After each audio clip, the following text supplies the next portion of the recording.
All right, welcome everybody to Chef's Corner number 2 for 2021. My name is Kevin. I'm the general manager in the San Diego at your table location. I know Wednesday I did another vegan dish. We're focusing, or at least my focus this month is being plant forward.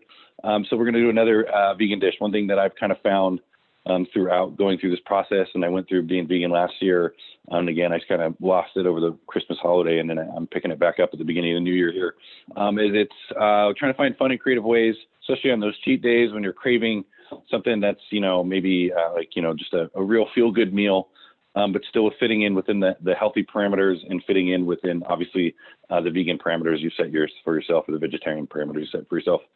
And so I found a really cool recipe online. We're going to try it out today. It's a vegan stuffed shelled pasta with a cauliflower ricotta. So again, we're going to make using nutritional yeast and cauliflower, we're going to make a cheese substitute that we're going to stuff these shells with. And then we'll get going. So first I'm going to go over all our ingredients. Then I'll go over everything we need to complete this dish. And then we'll show you how to assemble everything and put it together. So the first thing I did, I went out and bought, I got a couple of jumbo stuffed shells from the store. Okay, these are nice big guys. Now with a little kitchen magic, I've actually gone ahead and pre-cooked some of those. Okay, so they're nice and pliable. The only thing we need to do to cook these, they take about 5 to 7 minutes. We're going to do a pot of boiling water. Make sure it's boiling prior to dropping the pasta in. Put a little bit of salt. Make sure there's enough volume for what the amount of pasta you're going to end up cooking. And going 5 to 7 minutes. We're looking for them to be pliable but not completely mushy. So we want to make sure that we pull them out, kind of taste test. They should still have a little bit of bite to them if you go ahead and bite into it.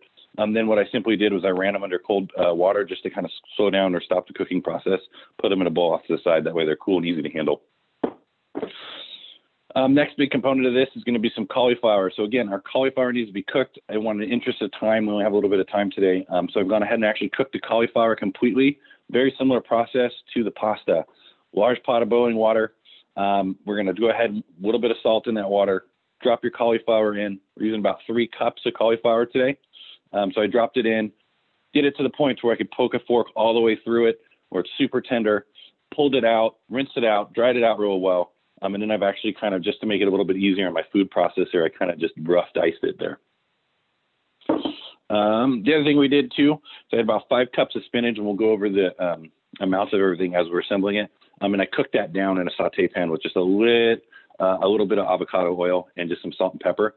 We're looking for it to be completely cooked, completely wilted. We're going to mix that into the ricotta later. Next thing I had, just to keep it simple today, about a little bit of store-bought marinara, and that'll just make our life a little bit easier later. Next, I have 8 ounces of tofu. This is a firm tofu. We want to make sure we're not getting the soft kind. We do want it to be firm, or just a regular tofu, not the extra firm either. And again, what I've done is just to make it a little bit easier on my food processor, I've kind of diced it up in a little bit, itty-bitty pieces, okay? Now for some of my smaller ingredients, nutritional yeast. This stuff's really good. It's a nice cheese substitute. It gives that kind of savory, cheesy flavor to any dish you're cooking with. It's also really healthy for you. It's got a ton of vitamins, a ton of minerals, and it also has a lot of protein in it, about 5 grams of protein per serving. So really good stuff, especially if you're on the vegan kick, to help get that protein in you, and it tastes really good. You can't see it in the cup, but I have half a cup of almond milk, 2 tablespoons of lemon juice, a little bit of white vinegar. I'm only going to use a tablespoon, so I just put it in a smaller glass for me to be able to do that later. Some salt and pepper that I have right here. And then for some flavor on the cheese, I have some granulated garlic and granulated onion powder. A couple of the utensils I'm going to need today. I'm going to need some sort of dish to bake. What we're going to do is we're going to basically line the bottom with marinara. I have my oven going at 350 degrees. We're not going to show you the whole cooking process, but we'll show you how to get it into the oven. So I'm going to line the bottom with marinara, place my shells, put a little bit more marinara on top, pop that whole boy in the oven for about 30 minutes. I have just a spatula, so I'm going to work in batches on my food processor here, just because I don't have a big enough one. So we're going to kind of grind everything up. We'll put it in a bigger bowl. We use our spatula to mix in the rest of the ingredients. A couple random spoons, measuring spoons, teaspoons, so on and so forth. So without any further ado, let's get going here. I'm going to go ahead and drop down my thing so everybody can see what I'm doing. I'm going to grab my food processor, make sure my cord gets all the way over there. And again, we're going to work in batches here. So I'm going to try to do about half of this at a time. And we're going to put all of our tofu, our nutritional yeast, and then also our cauliflower and our lemon juice into here, but we're going to do half at a time, and then we're going to combine it all in a bigger bowl. So I'm just going to kind of eyeball half of my cauliflower into my food processor here. Right. I'm going to take about half of my tofu, and I've already diced it up just to kind of help the food processor out here. I'm going to put about half of my lemon juice in there. And half of my almond milk in there. And this part's real easy. Drop it in.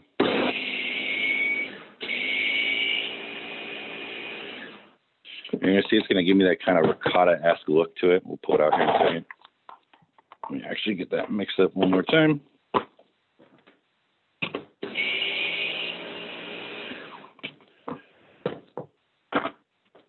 So I'm going to grab my bowl so we can combine everything later. And it's going to have that kind of look and feel of ricotta to it. So I don't know if you can kind of see it, but it's going to look like ricotta right now. So we're going to go ahead and we're going to scrape this out.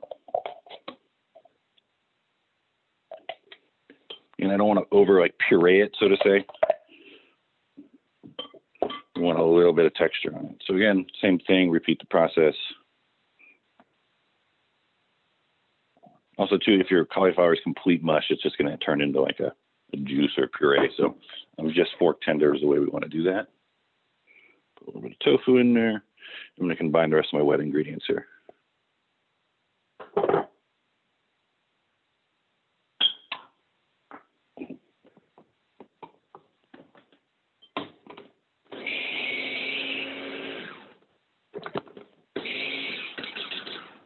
All right. We got a couple tofu chunks in there, but that's okay. So I'm just going to go ahead and pop this out.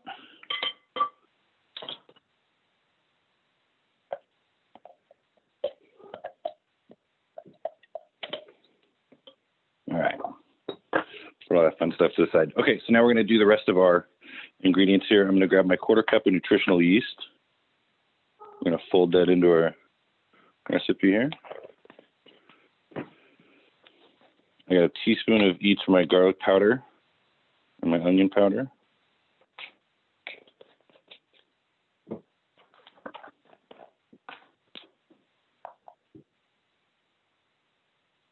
Okay. And we're going to do a teaspoon of our vinegar. That's just going to give it a little bit of a kick. I'm going to go ahead, I'm going to fold this around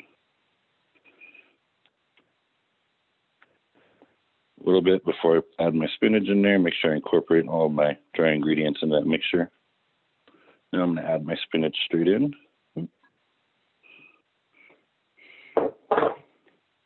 Again, spinach is fully cooked down.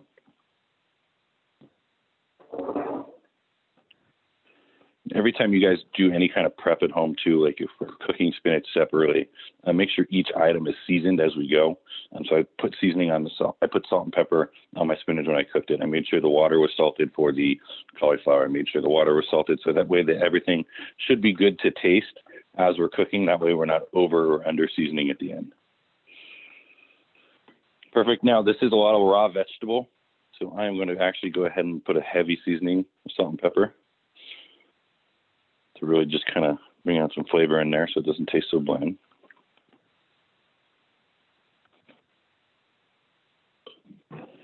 Actually give that a quick taste.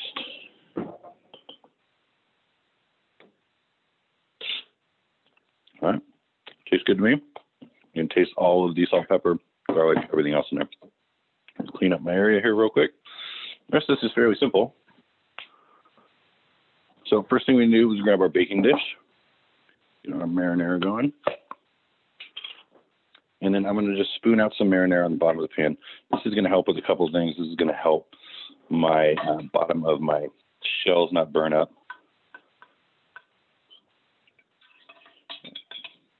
Cool. And then the rest of this is kind of the fun part here. Oops.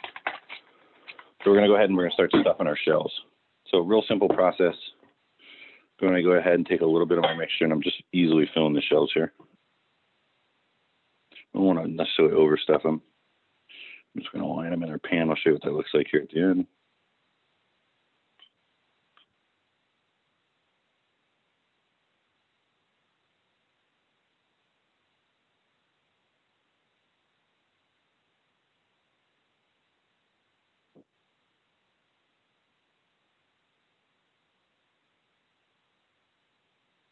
And again, the other important part too when we're doing this, and the reason we don't want to overcook the shells when we actually boil them in water, is because we're going to put this in the oven. It's going to cook a little bit longer. And if we overcook them to start, it's going to come out just kind of mushy and no texture and taste almost like the same texture of baby food when you're done with it. And that's no fun.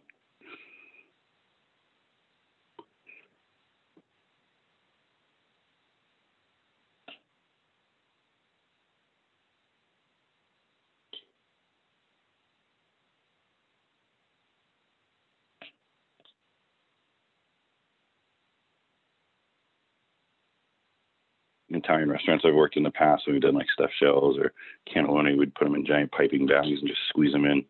But that's it. We're just going to go ahead and use the spoons a little bit slower. But all right.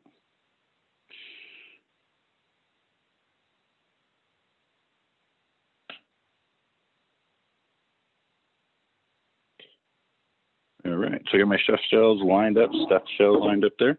And the last thing I'm going to do here is I'm just going to top it with a little bit of marinara. I'm just going to slide it over the top. That's again going to help prevent the top of that shell from kind of burning up.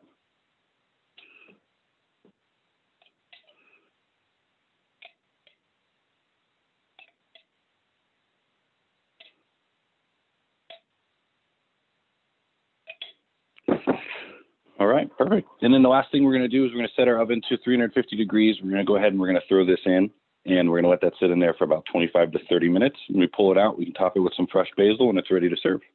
So in the interest of time, I'm not going to make everybody wait 20, 30 minutes. Super easy recipe, very healthy for you still, just minus the gluten. If you can find anything out there like a brown rice pasta substitute on the shells, go for it, make it even healthier. But honestly, really healthy dish. Easy to make, great. Kids would love it. They wouldn't even notice it wasn't normal pasta. So perfect. Anybody have any questions or any concerns on what I just showed everybody? No. Garbanzo pasta, that's another good one. Yeah, good. Yeah, I had the brown rice pasta I had the other day. I couldn't even tell. It just takes, and brown rice spaghetti the other day, it took about 15 to 20 minutes to cook it. But other than that, I couldn't tell the difference. But all right, perfect. Well, if there's no questions, yeah, thanks for joining us today. And I believe I will actually see everybody next Wednesday too. So have a great day.